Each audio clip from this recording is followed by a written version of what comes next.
Nobody knows me. Nobody knows me.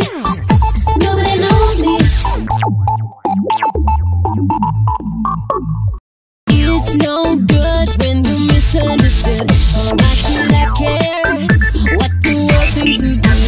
Or let a stranger give me a social disease. Nobody knows me. My life on the X list. Hey, what's up everyone? It's me, the Diva X, and I'm back here on Thursday, 10 p.m. on October 11th.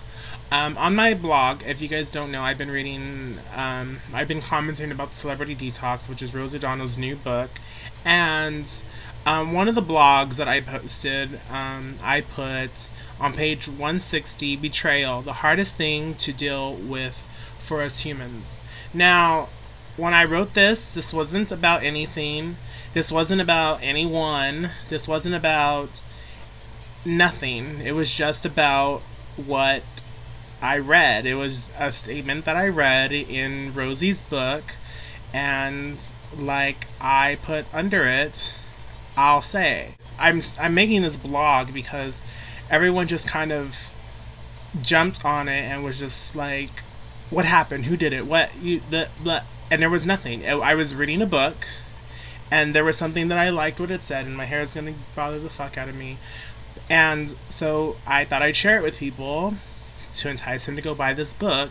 And it turned into, like, I would say, like, craziness because, well, I mean, it wasn't completely absurd stuff, but it's like everyone wanted to know what was going on, what was happening, why did I say that? It's like, because I thought it was interesting, and it was read, and I thought I'd share it, and that was all. And people kind of just took it out of context, and I think that's the problem with like internet and blogs and stuff. Like, people, you don't really, I mean, I mentioned this before, and well, even when I was talking about people and I'm saying, you know, get back to me or let me know when you're ready about the show and performing, people take things out of context way too much. And actually, I had a conversation with the Samster about this too. It was like I had said something that was strictly a statement that I wanted to make, and he was like dwelling on it all day, like trying to figure out what I meant by that. And so, like, later in the day he asked me, and I'm like, well, I just meant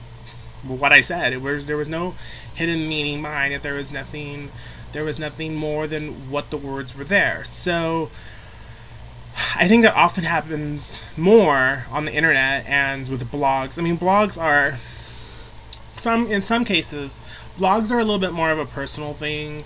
I mean, like, sometimes I blog about nothing, but sometimes I'm blogging about things that I want to talk about, or I have something to say about, or something that impacts me, or that moves me, or you know, has some bearing on me. And so, unfortunately, at sometimes, you know, the emotion or the emphasis or nothing comes through other than the words. But I think sometimes people try to look into the words a little too much. I put it in quotations for a reason. It wasn't something that I'm, you know, miraculously coming out with, and you know, and it was taken strictly from the book, and it wasn't a thought. It was just something that I related to, and it was there, you know, and it was said, and I mean, it was written, and I thought I'd share it. And I think that happens so much, and there was not an incident that made me write that. The incident was I was reading this book, and I thought that, you know, people who read my blog might benefit from that. So I just wanted to share that, you know, just, I don't know if I should start typing like there's a deeper meaning to this when I say something, because I would prefer people just to take things, I mean, just listen to that statement, and just enjoy the statement. And you know, people agreed with it, and people, you know, there was other comments, well, actually not even on that statement, but there's another statement that I put on there that people agreed with, you know. And it's like, just take it for what it is, people. Don't look into it. There's nothing more. If there's something more, then I don't know, I would say something, but you guys would know, you know, the way it's written. And that was strictly a comment, that was strictly a quote from Celebrity Detox, the new book by Rosie O'Donnell. Go and buy it. It's awesome. I don't know. So that's I just wanted to have that conversation really quick with everybody, because sometimes, you know, subscribe to the blog. Maybe you guys will get some good juicy shit from it one day. But I mean, you know, who knows? I don't know. And even if I was gonna put something juicy, like, I don't really put people's names because, like, Beyonce and Destiny's Child said, "'Cause my mama taught me better than that." Right? Okay. So as long as you guys know that, I don't know. It just kind of bothered me that I put a blog and it was just a blog. I don't know. That's life, I guess. But in other news, so I think the J-Lo is totally pregnant. And I might have some exciting news to announce tomorrow. I'm hoping tomorrow. It's exciting for me because it's just exciting, and it's I don't know. I don't want to say too much because tomorrow is probably the official day that I can say something, and I'll say it when I can. So yeah. Watch out for that. Subscribe. That's why you guys want to subscribe. I'll leave it like the cliffhanger so you guys can tune in next week. I want to talk to you guys about, I don't know if you guys have watched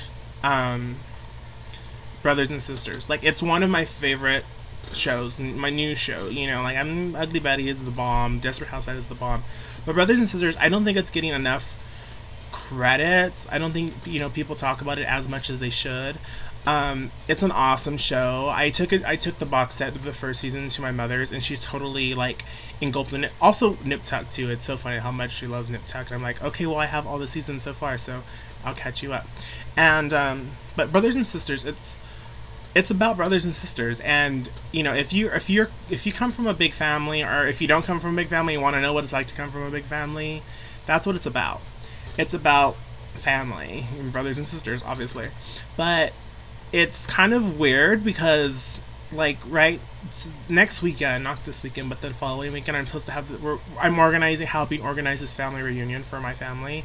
And there's so much turmoil and bullshit going on in the family, and it's like, well, and it's stupid shit, and it's like, can't we all just get along? Because, like, I remember back in the day when I was a youngin', when I was a child, you know, we all got along. We all would, you know, pile in and, you know, go and do things and go and hang out with each other. We always were around each other every weekend. You know, like, the place to be was at my grandmother's house, and it's not like that anymore, and it sucks because I think the younger kids are, like, losing that and are not feeling that, and it's kind of hard because I know what it's like to be part of this family, or what it was like to be part of this family. And I think there's so, like, all the young kids are not getting that, and they're not, you know, gaining. They don't even know who their cousins are. I mean, our family is pretty big. I mean, we're not huge. I mean, I know there's bigger families. I know there's bigger families, but we live in the same town. There's no reason that we shouldn't know where each other live. There's no reason that we shouldn't know each other's names.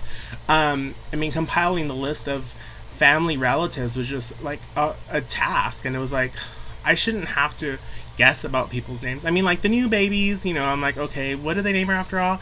But, like, family that's, you know, at least 5 and up, like, we should know their names and at least have a list going or something. So that kind of, like, is bothering me because I'm helping, you know, help organizing. It's like, dudes, just show up. Put all the bullshit aside, put all the drama aside, and just show up. Even if you show up just to have a meal together and take some pictures together, then that's fine. But just show up. Like, don't let anyone ruin that for your children or your children's children, or, you know, whatever the family tree may be. So in all, I think we counted a total of 86 people, which is kind of big, I guess. I don't know. I mean, I'm sure that, like I said, I'm sure there are bigger families, but, like, 86 from, like, my grandmother down to, like, the newest born, soon to be 87, but 86 right now. So I just hope everyone shows up, and I'll let you guys know how that goes. And if you guys have a family situation, I know all families have dysfunction, but there are times and places for everything, and so get it together, folks.